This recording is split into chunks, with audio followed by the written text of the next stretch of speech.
Hey there folks, welcome back to the Dammâseq Campaign. Last time we finished our seizure of the Jordan Rift Valley area and started to Dammâseqify it, or I guess Arameanify it. And although these barbarians are kind of cramping our style a little bit, we're getting to work on getting our planned city organization under control. We do have quite a number of cities that I can't get rid of because of the tyranny cost. Still irritated that I can't spend any other resource to get rid of cities, but it is what it is. We just have to try to lower our tyranny over time. That's the name of the game here. And we're also waiting for our levy to be ready down here in Jordan Rift Valley. It's going to just be about 10 months.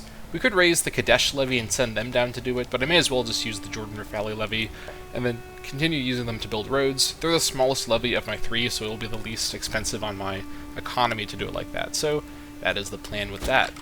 With all that being said, I think we're good to go ahead and resume here. At this point, I'm really just kind of waiting to see what happens with Daniel's succession. He is ailing now. He does have arthritis. He got the Conqueror trait, but we'll see what happens with him.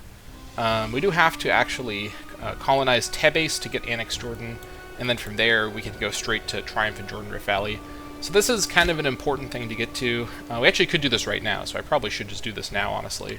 I thought that I still couldn't do this. So let's go ahead and do this now, here in Tebes. This is a desert hill with precious metals, actually, so that's kind of interesting. We should attend to that, I think. Let's go ahead and do that. Alright, there we go. Tebes is under our control, and so can we colonize anywhere else? We actually can colonize over here, too.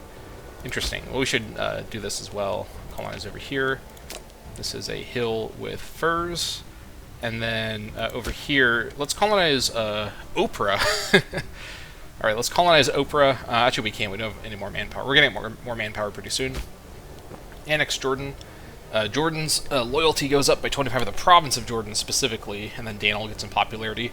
We could technically min-max this by waiting for the succession and then doing this with the successor, but I don't think that's necessary. I don't think Daniel's on death's door right this second, so we should be okay doing this now. And actually, I guess we do have to... Oh yeah, we have to pick one of these. Alright, let's see here. So the Galad province...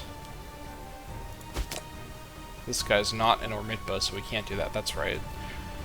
Okay, so let me actually look at what these missions are. So, picking a side, I can only do one of these. So either Jordan Rift Valley has to be under the control of the Ormitba family, or Acre has to be under the control of the Milkman. Well, I don't even control Acre. That's a Phoenician location, so...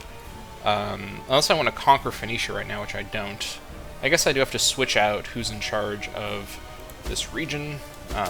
Not ideal, as I've done a lot of work to get Umashtar to be in a loyal position, but it's not necessarily the end of the universe. He is actually also ailing. He would switch around, his successor would switch around all the policies. That's really irritating.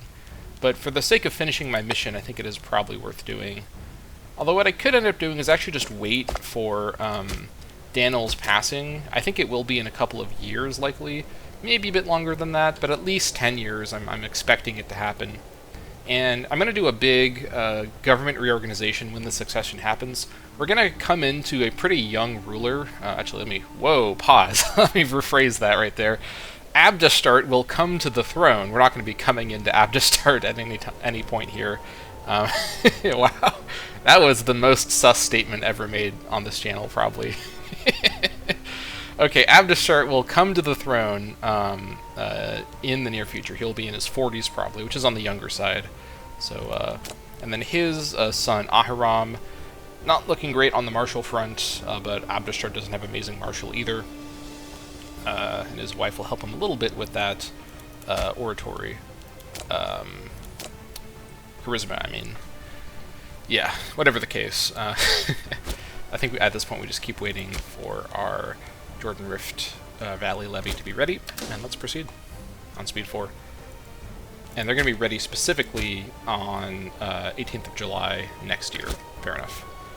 Was that 18th of July? Yeah, 18th of July. Cool. We can already do more colonizations, at least in a little bit here. I can't believe I said that. Ugh. Alright. I'll just be in the negative PI temporarily, that's fine. Oh, it moved the... Oh, this is a new region. Oh, crap. I did not mean to... Oh, God. That was a mistake.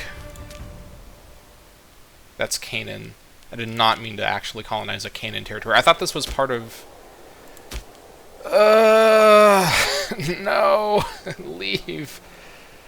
Alright, I'm gonna just reload. This may seem like kind of a petty thing to reload over, but I do not want to accidentally have Canaan territory, and I've already played ahead, so I can't just restart the recording.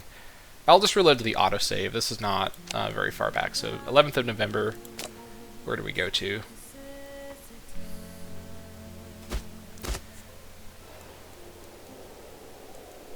Actually, yeah, we literally only... Was it 11th of November? Whatever. I think we literally just reloaded, you know, that same day. So, okay. Crisis averted. Let's colonize the correct location, Yitav. Here we go. Nice. And with that, I think we do now actually control all of the Jordan Rift Valley, including all of the former uncolonized territories. So, that's pretty good. Right, base metals over here. Yeah, so what I was saying earlier is when we have the succession, I don't really want to micromanage this too much quite yet, because I want to wait for Abdeshtart to take the throne. I'll completely reorganize all of my officers and whatnot, but for now, I'm fine just to let Daniel kind of ride this one out. Yeah, his time is... Also, he's not doing scheme influence for some reason, so let's fix that. Maybe I moved him off of that. Oh yeah, I moved him to do the games to get more popularity. Real popularity is actually helping with tyranny a little bit, so maybe being on scheme influence isn't the best thing ever, because it does reduce popularity. But it's only by 0.1 per month, and he's already losing 0.20 per month anyways, so it's not really that big of a deal, to be fully honest. Well, I guess 0.1 is... let's see... Yeah, it's basically 0.10 is what that actually means, so it's like half of his popularity losses from this. But honestly, it's fine. We're fine. Alright, that was the rare reload that being in non-armor mode enables. So glad that I thought to do that. Excellent conditions in Yamun. This is over here, the hills. Whether by happy coincidence, the blessings of so-and-so, or just diligent management for the past year, production in the settlement of Yamun has far surpassed the predictions of local bureaucrats and administrators.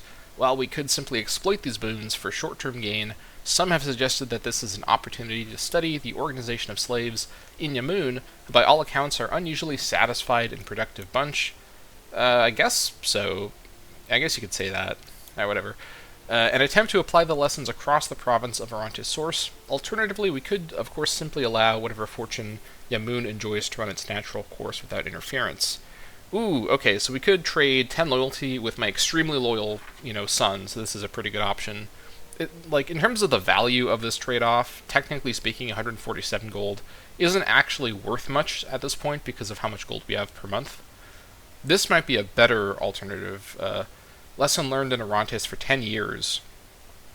We do lose some PI, but this one here... let's see here. Loyalty. I think I've seen this event before. I was about to comment that this one at the bottom here... Oh, no, this is just for Yamun specifically. And this is for the entire province of Arantes Source.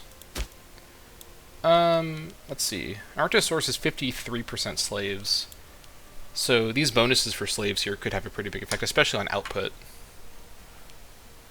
That being said, the tax effect would probably be negligible, because of the income, let's remember that a lot of this is from the commerce income, and of the tax income, some of it will be from slaves. But honestly, even for 10 years, I think the output bonus from this won't be the same as 149 gold. Like, this bonus would be better for the happiness effect, but this place is relatively stably happy. I don't think that going for this will cause any problems here. So let's just get the money. Sounds fine. Religious advance are needed. Let's just get somebody really high in zeal, like you. That's fine. Okay. And then, let's see. Yeah, we're getting close to some more inventions here pretty soon. Also, our AE declining will help out with our stability situation, because stability is going down really quick. I've not been neglecting that. Also, I should note that this is the first episode chronologically that I'm actually working on since I made my confessions about Sieges and Imperator Rome video, which on the channel will have come out multiple weeks ago, and with many, many episodes between that and this video recording. But just to kind of ground you in time, that's the most recent video that I made in the chronology of my behind-the-scenes making of this stuff. So I just finally figured out how sieges work, finally. Okay, so we were going for Quick March to get Forced March. Forced March has a lot of downsides, and I don't really recommend using this ability super often flippantly. You have to sort of strategically use it. But we also do get the army movement speed bonus just anyways. So gone are the days of ragtag bands of soldiers wandering from place to place. By marching in regimented columns, we are sure to avoid wasted time. Alright, good stuff. Okay.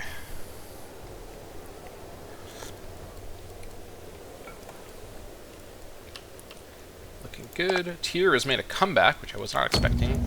Veterans move on. The prime farmland granted to veterans of battle is a simple recognition of their service to Iran. Sometimes, however, the lure of battles and glory can prove too much for those unaccustomed to a life of menial labor. The recent bad winter caused those working the fields to up and leave, hoping to find better work in our armies, leaving a vast tract of arable land unclaimed.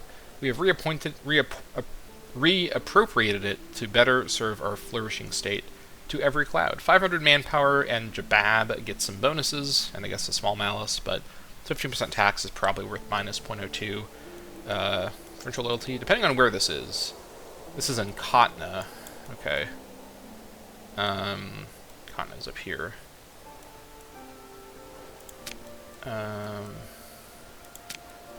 Jabab is around here somewhere.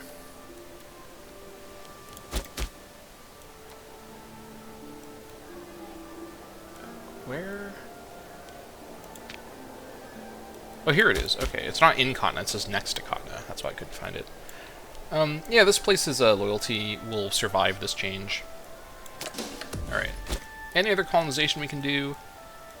No. Because this down here is part of the Moab region, which I don't want to go into right now. Yeah, so I think we just keep waiting. We have 13.2k manpower available, room in our bank now, so we have plenty of room to grow our manpower, so there's not really a huge rush to spend manpower anyways. Yeah, we're definitely past the days of scrambling for manpower all day long. Alright, we have 100% resource efficiency now, which is great. Let's keep working on that. Let's see, getting tactical withdrawal could be kind of good, because this is quite a strong bonus. Because this changes your retreat delay from 5 days to 3 days, which could, maybe under some circumstances, make a big difference. I think if I need to rely on 2 extra days to do my retreat, there might be other problems going on. I think at the minute we're probably okay down this line, because we got to Quick March. I guess I could continue working on siege stuff over here. Certainly doesn't hurt. Siege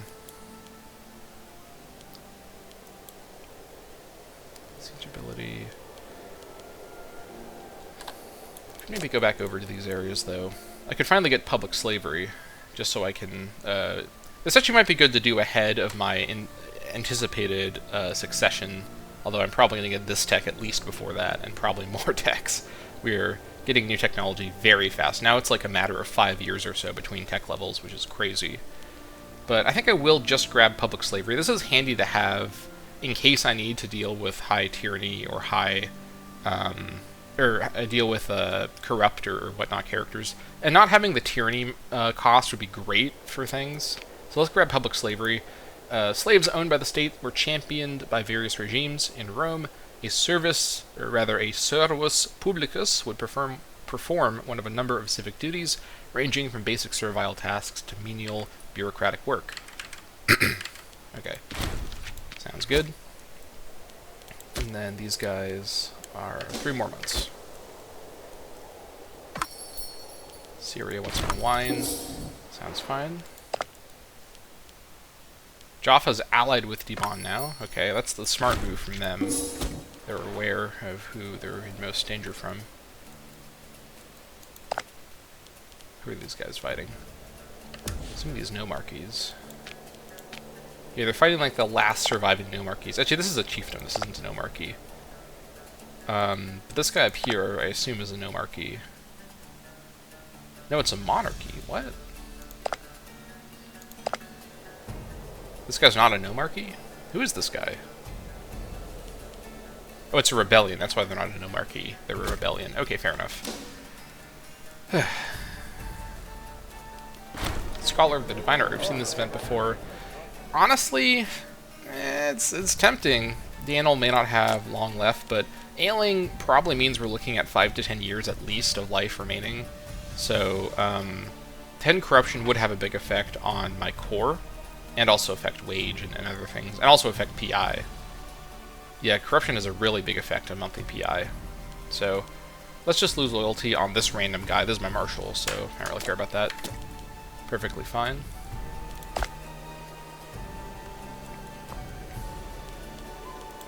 Alright, we can almost raise these guys in a couple of days. Okay, let's raise these guys over here. And give them 1 monthly tick of recovery, and then we'll just march right over. This will be enough to get them back up to full morale. Alright, here they come. Finally lit the siege over Bottom-on. These guys will surely appreciate that. They're already into loyalty now, although they were on what do you call it? Harsh treatment. Prosperity. With the trend that I've had, 6 stability could be really great. But the 15% taxes could also be really great. Let me consider this. I think you get this event basically on cooldown. I feel like I'm getting this... Well, I guess it's 5 years, so it's not really on cooldown. I'm getting it like every 15 years on average or so. Let's see here. 50% tax, what would that equal out to? 15%, so it'd be, let's round it to be about 4 or 5 gold per month, I think. Which is a lot. That is definitely a noticeable amount of increased income. Or the stability. Yeah, I think the stability is better, to be honest. Just keep that stability topped off. This is going to help with happiness, which matters more at the minute than money. In fact, I can spend more money now on other things. Whatever. Let me wait for this to finish control change. Also, we got 5 gold from that. Just so... Okay, there we go. Let's build a road from here to Sitium. So it does actually go around the mountain valley. I kind of suspected it might do this, so I'm kind of glad that I waited to see. So it does go north like this. So what I'll actually do is also create a connection right here between Yog, Baha, and Zarka. So let me first connect this, and then I'll connect these two, and then I'll continue over to Sitium. And then from Sitium, it might actually be faster going through the hills up to Panel. I guess we'll see what happens. I may end up making a loop here. Incidentally, I will eventually, like, at the end of the game, likely have a lot of my tiles just connected to each other kind of all over the place. Like, at the minute, I'm just building basically one central highway connecting all of my cities, but there's no reason to eventually just not build roads between every tile that you control for maximum benefit. So I'm aware that that's like sort of the end state of the road system. So pre-existing roads and whatnot don't necessarily ruin road plans, because you'll eventually want roads everywhere once you have the money for it. So that's kind of like a perspective change that I've had, where now I'm looking at it like this road network is the foundation of what will eventually be like a giant circulatory system of roads connecting everything to everything. But we're not there yet, obviously. That's quite far away. Anyways, we can now do some imports here. We actually had one import from Pops already, so I missed that. Whoops. Any noble happiness resources? We could do an internal ivory trade, but that will take away ivory from probably Damascus Oasis, so we're not going to do that. Probably Freeman happiness is the most important at the minute over here. So let's trade for wine, and then also for reeds, I think. There we go. Yeah, good stuff. Also, they're at 74%, so they're almost there, but not quite. Let me check also any more from Pops available. Any trade routes from Pops, I should say. Nope. That's fine. Okay. Looking good. Yeah, so I think over time, because I do actually have, like, diagnosed OCD, if you haven't been able to tell. Over time, my kind of... Actually, like, one problem we're going to have now is I may not be able to do this movement because... Actually, no, I can with shift. Okay, let's force the movement here to build this road. My kind of OCD anxiety about pre-existing roads has kind of diminished over time as I just get more, as I sort of understand the late game way roads can work. I don't know if that kind of makes sense, but that being said, I do still prefer playing the game without pre-existing roads, as being able to build your own core road network does feel really satisfying. But ultimately, you know, roads existing on the map once the game starts and the AI builds them, I'm not as bothered by that, honestly, and I'm not sure if other people are either. Dropping appearances. Umeshart Abrid, a man in control of a sizable and personally loyal force, has delivered a demand for additional funds. No mention is made of what these funds will be used for. We assume that this is an attempt to assert dominance in our court. Nonetheless, are we really in a position to deny these demands? Wow, that is a huge amount of money. Sure, it's like, you know, in terms of the months of income, this isn't necessarily a giant amount, but that is a large amount of money. We lose stability for this? What? Come on.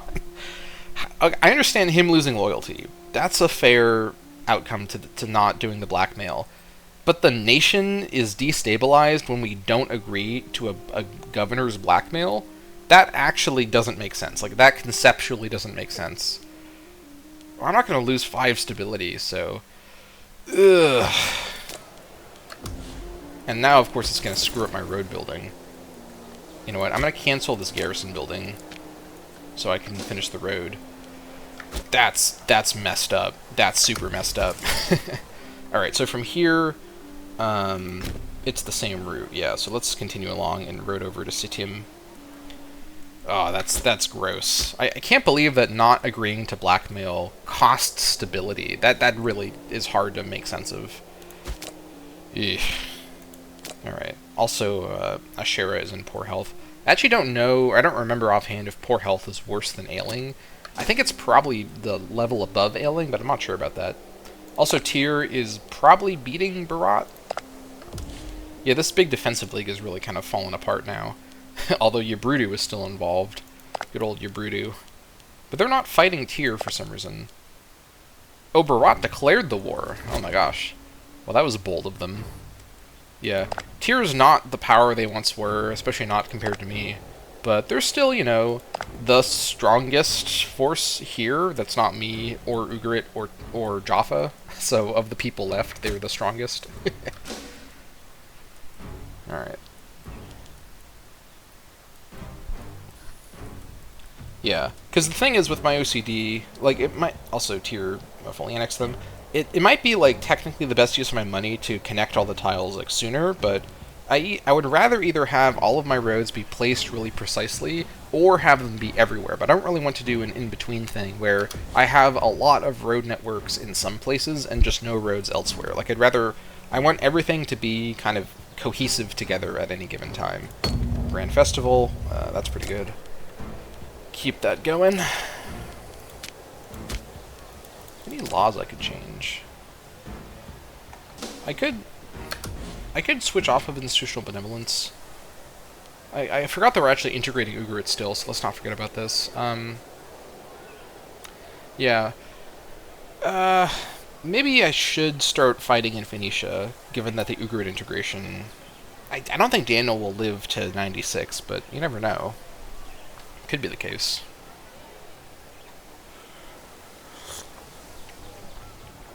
I also don't think King of Kings is really necessary at the minute, because Ugarit's integration isn't like something we need to have happen right this second, and extra relations won't really do a lot. I guess it gives us access to having more subjects, but I don't feel like that's a big deal at the minute.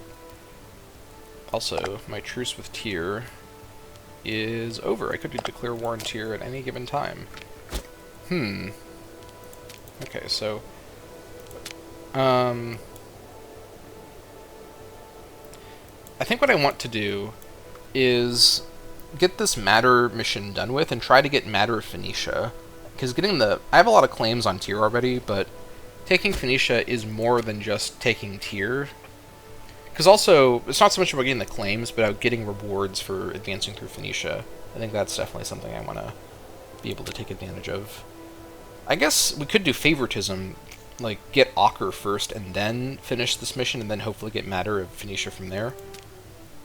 I think that's fine. I think it's still able to select Phoenicia, even if we have territory in Phoenicia at this point. In fact, it might be more likely to. So I think what we do is, I guess the thing is, if I fight Tyr, I'd want more than just Acre, right? I'd want, let's see, Acre, Hazor, which Tyr controls most of, the Tyr itself, Sidon, and then Berat, and then up here is the, let's see, they also have a little bit of, what's this place called? Byblos, and then the rest is uncolonized Yabrudu and Yabrudu. Okay. So I will have to fight Yabrudu again, either way. When should I do this? I think for now we just keep waiting. I can build up some manpower. I shouldn't go into a war with, you know, not without less than near full manpower. Let's finish this road network, and then we'll worry about that later. Poor harvest. Yeah, that's not great, but we'll take it. It is what it is.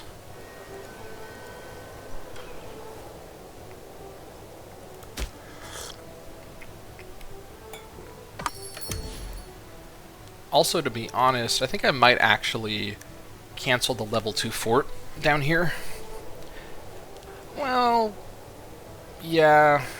This isn't as defensive as a spot in terms of like protecting like a narrow passageway, so the AI can really get around this fort if they just try, so I think it's costing us a bit of extra money for no clear advantage, to be fully honest.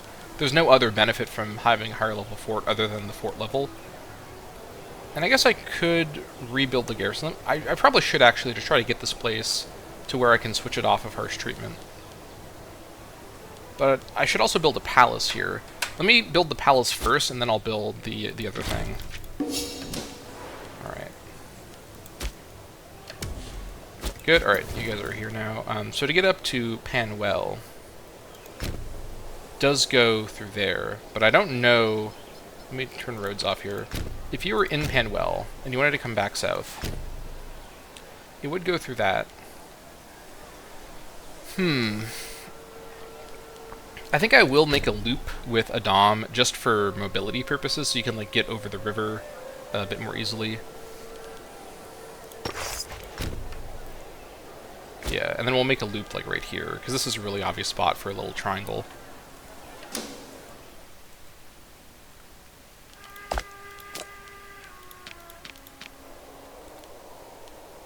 Right, this place is not happy, but it's being worked on.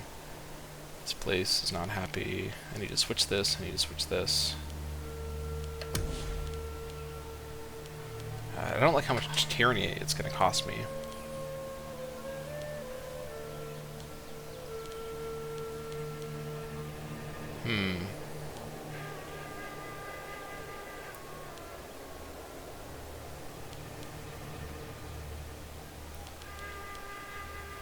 Yeah. Well, You know what? Let me see if there's a good Ormitba candidate, because I might want to switch this character and then change everything after that. The short answer is no. Yeah, definitely no. Wow. Are there any Ormitba officers I could poach for this? No. Holy crap, no. Wow. This guy actually would be a good governor. And he would be a good commander, too. That, no, was this my previous governor that I kind of switched around with that guy? I think I might do this, actually. We got the CK2 music. So I think this is CK2. This might be CK3. I think it's CK2, though. Yeah, this guy's also got loyalty bonus. The province commerce isn't great, but it's not the end of the universe. Alright, he's going to switch all the policies. We'll worry about that in a moment. But Martial Advancer, I'll just make this guy the Martial Researcher. He's similar quality. Okay, the Ormitbas gain a bunch of bonuses, you know. In the lore, what's going on here? I guess we're giving the Ormitbas more control over Jordan. That's fine, though. Alright. Triumph in Jordan Rift Valley. So Sama gains Triumph for 10 years. That's a pretty good spot for it. Sama's my unofficial regional capital up here. population output and citizen happiness, and this guy gains more, the governor gains more charisma. Finish mission. Alright, the matter of Phoenicia. Holy crap, that's super lucky. For all my complaining about RNG, this time the RNG has been in my favor. I could do growth of Jordan Rift Valley, but I want to get to work on Phoenicia. Ugarit's annexation or integration will feel awkward if I have to then attack into Phoenicia from two sides. I want to kind of fight my way over to the Ugarit border, and then once I take them, I'll control the coastline. I can start to be more of a proper Canaanite. So, our fortunes await in foreign lands. The Phoenicia region has been considered part of our borders, yet much of it remains beyond our control. Make sure that it is brought under our influence one way or another. This mission will be considered complete when the region of Phoenicia is under our main influence. Alright, here we go. Consult the court. Dibon is not in Phoenicia, so we're not going to be getting this. This one is for Kumidu, who I am the tribal overlord of, or they're my tribal subject, rather. So I'll have to possibly... Fissia Spring is not in Phoenicia either, so we can get some of these super easily. Yeah, some of these... Yeah, like, this is, like, super duper not in Phoenicia. Yeah, some of these missions are a little goofy. This one here is Acre, so that's a likely first target. We could also go to war with Huzaza as kind of an earlier war into Phoenicia. It's not the worst idea.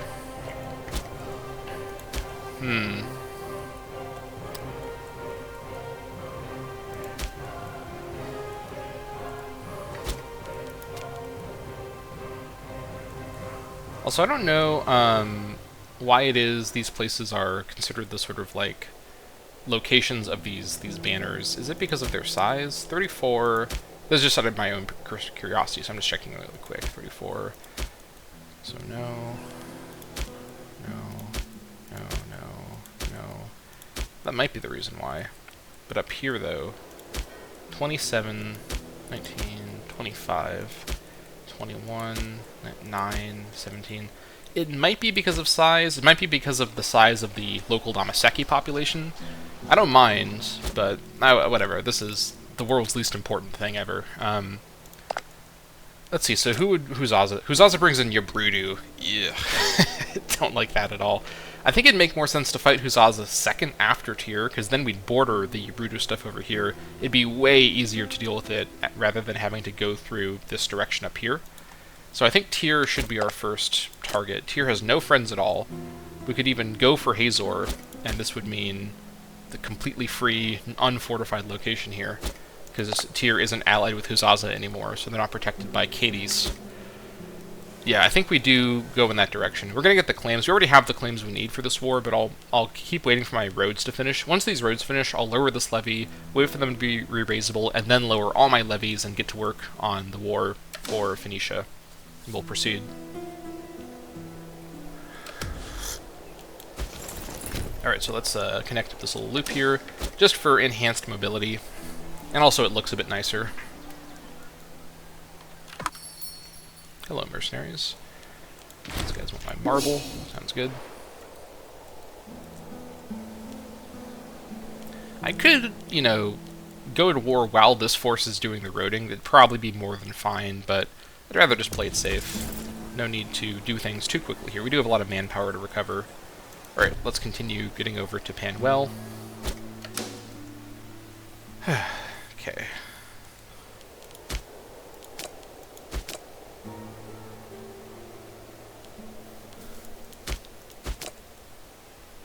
I think that if Ashera dies before Daniel does, and she is older than he is, so that could happen, I might actually remarry to the highest charisma character I can find for just a little bit of extra tyranny reduction while Daniel's alive.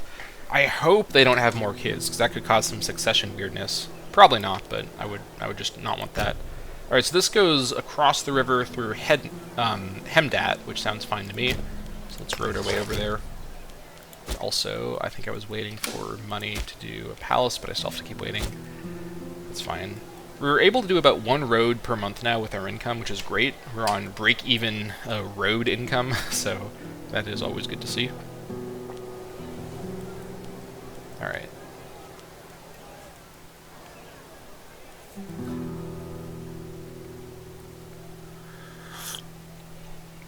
AE is almost down to 0 as well, which is phenomenal. and then from here, Yardena, this is, yeah, it's a straight shot north, perfectly fine. Yep, this sounds fine. And then from there, our new region will be fully integrated into our network. Tributary influx from mouth of the Orontes, right there, my tributary. There's been a recent large influx of mouth of the Orontes traders and travelers visiting Dammâseq. As mouth of the Orontes is under our protection, they have opened up and tried to become more friendly and well-known throughout our nation. As both sides are starting to see the benefits of this relationship, we should try to make a decision on what kind of limits we're going to set on their influence in Dammâseq. Is this Dammâseq the city? This is Dammâseq the city. 25% tax in Dammâseq the city is actually kind of enormous, because there's a ton of tax over here. Yeah, almost a full treasury per month from just Dammâseq the city, which is an unfathomable amount of money, given how large our nation is. So we could go for this and also get some money. This is about half a month of income. Or Dammâseq the city? Yeah, Dammâseq the city gets pop growth bonus, which is something that I would want. And then I get 2 wrong culture, wrong religion... No, that's wrong. Right religion, wrong culture citizens in Dammâseq. I think it is worthwhile. Dammâseq has a lot of assimilation bonuses, even though we're not on assimilation policy over here. Because we're not doing anything right now, but because of the temple and whatnot, a lot of these provide... Actually, I don't know if the temple provides it directly, but there's other buildings we have that give assimilation bonuses, I think. Maybe I'm misremembering if that's the case. Oh no, we have the theater here, yeah. So I think we want to get some more citizens. That sounds fine to me. Let them settle in Dammâseq. Welcome in. You are totally welcome to join in the fun. Alright.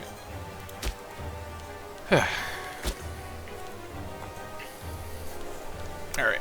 Roads are almost done.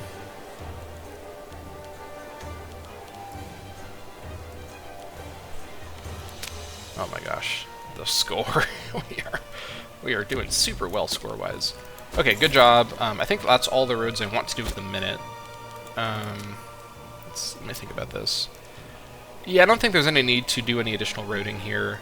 I guess I could technically, like, road like this and make a little, like, you know, triangle here for slightly faster speed, but I guess let me stop highlighting that. Okay, good. If I was in Sama and I was coming back this direction, I wanted to go here, I would cross like that. So technically from Sama to get down to, for example, Sitim, does do that. So I should actually road there to reflect the movement. And then from over here, I think this is going through Yardena, but I can't quite tell actually.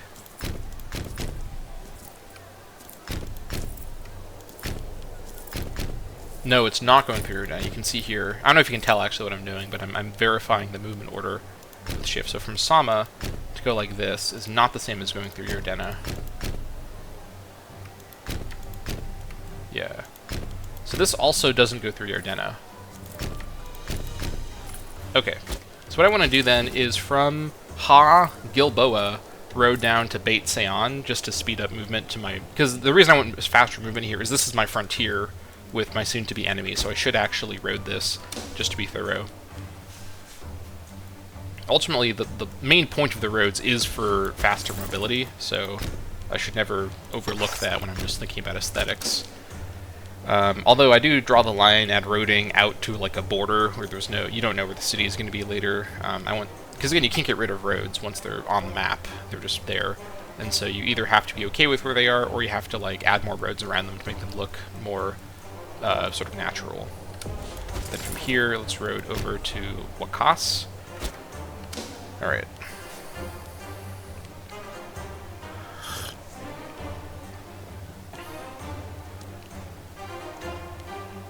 And this situation here is just because these two locations also border Beit Saane, so that's kind of the reason for that. 10th of November, religious advance as well for more Omen power. And we have a Civ Tech point available now too. We could go grab National Citizen Output, which I am very tempted to do. That would probably be worth a fair amount of research. But we're creeping towards that research efficiency cap very, very, very, very fast, so... Let me see if I can find... Okay, yeah, so... Research efficiency here, but that's like way down there. Over here, this stuff's super far down. I think we need to get to theological college to get more efficiency, because going above getting to the efficiency cap will limit the further growth of our research. Yeah, at least I think that's how that works. Let me think about this. Citizens and nobles produce 113.51 research points each month, with an output of 1362 research each year and 1200. So this efficiency is reflecting, and I think a factor of this, or like a part of this, is because actually let me do some math here. So I think what this is saying is that the amount of research we're producing is 113%. Hold on. So is it saying that 1,205 integrated culture pops in total, which includes some number of citizens and nobles, because it's almost at... Well, hold on, wait. I guess I don't know how the first two numbers relate to the percentages.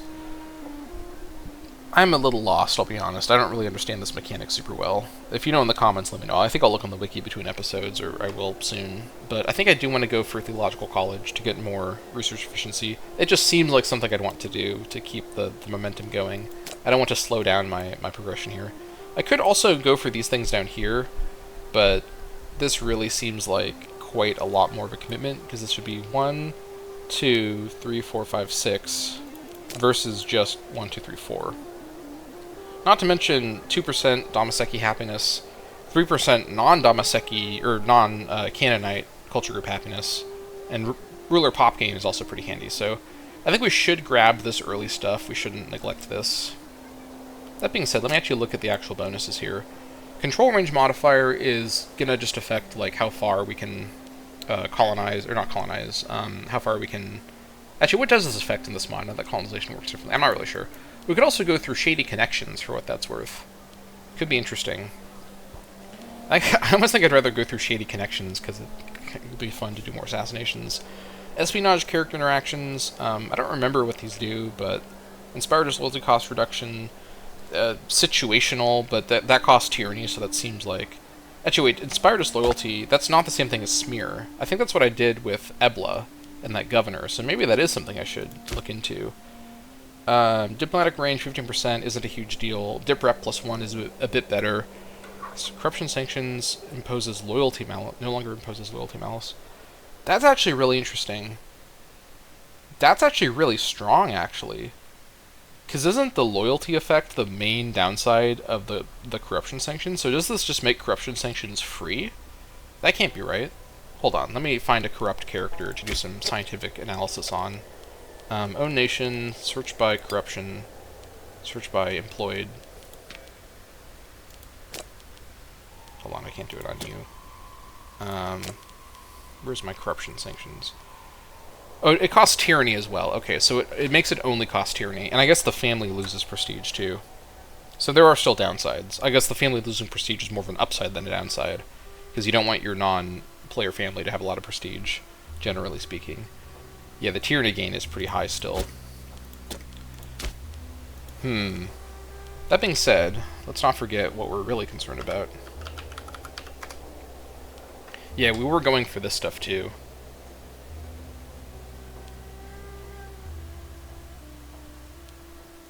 Let's see. If I grab this, I can then get this in one more go. But if I grab this, I can get this and then two things in a few more goes. And it's not worth a lot, but it is going to add up over time. Yeah, I think we need to incrementally get our tyranny thing addressed more and more and more. Not to mention we eventually get down to things like this, like Patrocinium for the monthly PI gain is such a strong late game bonus. Yeah, I think we go for open negotiations. More dip rep never hurts. And it's more of a clear bonus right now than control range modifiers. Plus, I think diplomatic range is a more important thing to get than control range, so open negotiations. Holding diplomatic negotiations in the full display of the public will ensure that both parties are held to their word. You know what though? Hold on. Let's back it up. None of this matters if our research isn't super efficient, so we should go for things that give us more research efficiency. So let's grab due process now. Let's take a step back and remember More research efficiency does mean faster techs anyways, so...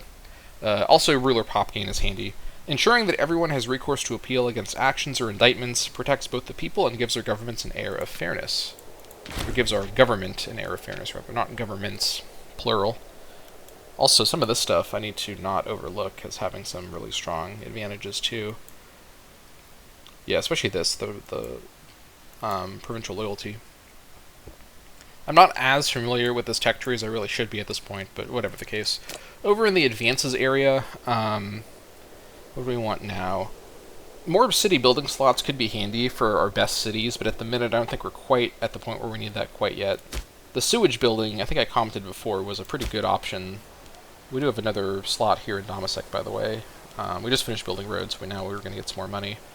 The sewage building is pop capacity. That's quite a big pop capacity bonus. Civ level and citizen happiness. At the minute, I don't have pop capacity problems really anywhere, but I will eventually have those problems. But I don't think we're quite there yet. Tolling stations, and then the import routes obviously is good. Tolling station is one more import route. A lot more base trade import routes, and I think that's not the one that's dynamically based on your population. That's just by default. So this one is of questionable help, but it could be good. It's just not amazing. New governments. This would get me access to those kingdoms.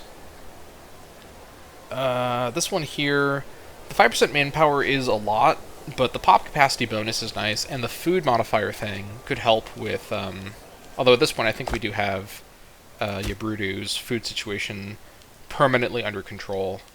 Although that's with encouraged trade, which has its downsides. So this might let me switch off of encouraged trade finally. Maybe. Do we have any more buildings we can build in proper spots that aren't going to be mines later on? No, not really. There's a lot of gold in these hills for us to work on still, but without more food there, we just can't move slaves there yet. Or 20% national manpower, sort of the opposite approach. This would be a giant boost to our manpower. Law codes. I think this would just give us access to the, where is it? The Royal Guard. We could start messing around with legions, but I don't really feel like we need to do that. We're doing just fine with our levy system at the minute. Also, provincial loyalty, though, like, we could go for this for the other benefits. Citizen happiness is really strong. The provincial loyalty bonus would really help across the board.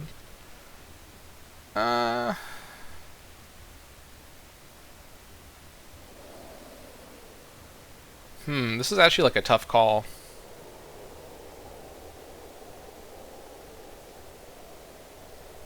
I think I'm going to go for irrigation because I really want Yabrudu to be able to maintain a larger population, because there's so many good resources in that look. Like, that's like the way that the mod designers sort of conceptualize the Yabrudu province is actually kind of a work of genius. Like, this province is extremely vulnerable to food problems, but it has a ton of valuable resources hidden away in these hills that you just want to move slaves to get the most out of, but you have to constantly fight against Yabrudu's terrible climate to grow things. Like, I actually really am I don't know if this was intentional, but I kind of think it was. Like, this feels like a really clever work of province design. So I think we're going to go for irrigation. This will help out with our food everywhere, but hopefully it has a good effect on Yabrudu specifically. Alright, that's that. Also, we're going to lose some manpower from that, down to 12.26. That's more than enough, though, for all of our needs. And I think the next thing we're going to go for after that is the conscription one anyways, so we'll get plenty of manpower from that. We're going to see a huge boost. And actually, you know what I just realized? Are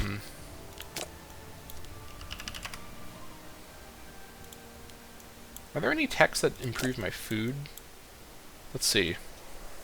So this one over here does, or this is one of two. These are, we'll talk about this later, that you pick between the two of them. Yes, actually. Oh, wow. This one's also 10% global monthly food modifier, and it's like an easy tech to reach. Yeah, some of these could really help out a lot. Yeah. Yeah, it's over here in this tech tree. I think we do go for theological colleges first, and then we double back over and start going for herbalism and some of this stuff to help with Yabrudu. Okay. That sounds fine. March of Time. Age finds us all in the end. Even the priests and surgeons shake their head when confronted with the inevitable decline of the human body. As Daniel the First Aberrate is finding out, he may not have much time left. How sad. He has cancer. That is a bummer. Yeah. His time is near the end. Alright, these guys are done, I think. Yeah, I think they're done. Any other roads I want to build around here? I don't really think so. I think we're looking good. Yeah. Looking good and proper. Okay, let's go ahead and lower these guys. And once these guys are re-raisable, we'll raise the levy. So in about 5 months, we'll raise the levy entirely and get them organized for war with Tyr. We'll see what happens if the succession happens right away. I don't think he's going to die right this second, but definitely his time is running short. What are you doing? Oh, he's targeting? Oh, he's trying to seek a spouse from me. Okay, that's fine.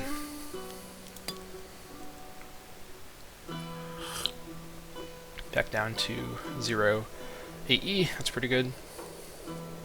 Lots of PI built up. In fact, let's see, Brudu now. 4.77. So can we switch off of this now?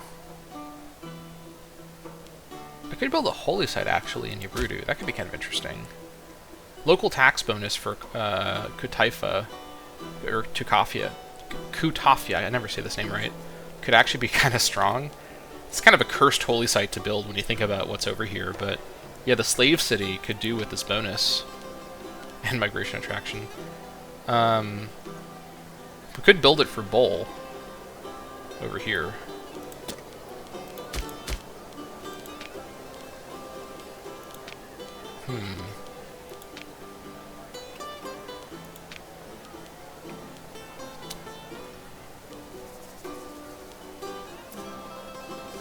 Also, Shopish with monthly tyranny.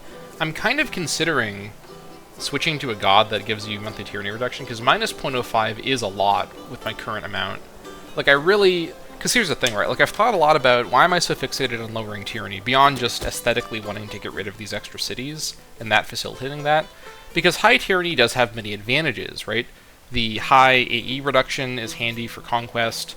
The loyalty stuff is not really that big of a deal. We've been handling it just fine. The threshold stuff also, we've been handling it just fine. The slave output is enormous with tyranny, so a lot of our tax economy is really enhanced by this high tyranny. But ultimately, I think that I'd rather have tyranny hover... Like, I don't necessarily want to run 0 tyranny or try to stay at 0 tyranny, but I think having room in tyranny to flexibly make decisions on the fly is better for, you know, my options than always being at the tyranny cap all the time. So I just want to get it, like, even like 50 tyranny would be completely fine. So, I think, given our progression here, it might be time to start switching off of Ashara, at least for now, just to get our tyranny. Because once my tyranny is down to sort of the 50 area, I think I've realized that, you know, destroying cities super flippantly, changing policies all over the place, the tyranny costs do add up, and there's just so few ways to lower tyranny. It might be worth switching gears a little bit here, and we have more than enough manpower at this point for basically all of our needs for the rest of the campaign. And we do have default manpower assimilation, or pop assimilation, going even without Ashara boosting it up. So perhaps someone like Shopesh could be a good person. And who is this? Hold on. Who is the owner of the current Shopish holy site? Kira. Oh, it's over here on Kypros. Okay, well that'd be a pretty difficult place to reach in order to desecrate that site, to get access to it myself. I could still worship this god, even if I aren't able to build the shrine right away. Maybe after... Okay, here's an interesting idea. What if after I take Phoenicia and, like, I integrate Ugarit, I take a bit of a side trip to invade Kypros, mainly for the purpose of desecrating the Kira site to let me build a shrine to that god in my land, and maybe also to take over the copper trade from Kypros. That could be kind of interesting. Now, that in terms of advancing our general goal of becoming Canaan, that doesn't really do much to help that goal. But that would be interesting, and the kind of Imperial Bronze Age shenanigans that I'm really here for with this campaign. taking over Kypros would have a huge effect on commerce, I think, because the copper resource is really, really valuable, but extremely rare. And most of it's on Kypros. I mean, just look at the map here. I guess there's some of it here and there, but it's really concentrated on Kypros. So, yeah, I'm kind of thinking about that. And this is something I like as well, is even though at the start of the game these shrines didn't exist yet, the fact that Kypros happens to control the shrine that was built by the AI has opened up this interesting curveball direction for the campaign to go in. Not for a bit here, but I think that could be an interesting way to justify having an invasion of Kypros. I think that could be really fun. I'll have to keep thinking about that, but whatever the case, I will think about that more between episodes. We're going to call it here. Thank you all so much for watching this episode of the Dammâseq Campaign, and I'll see you all next time.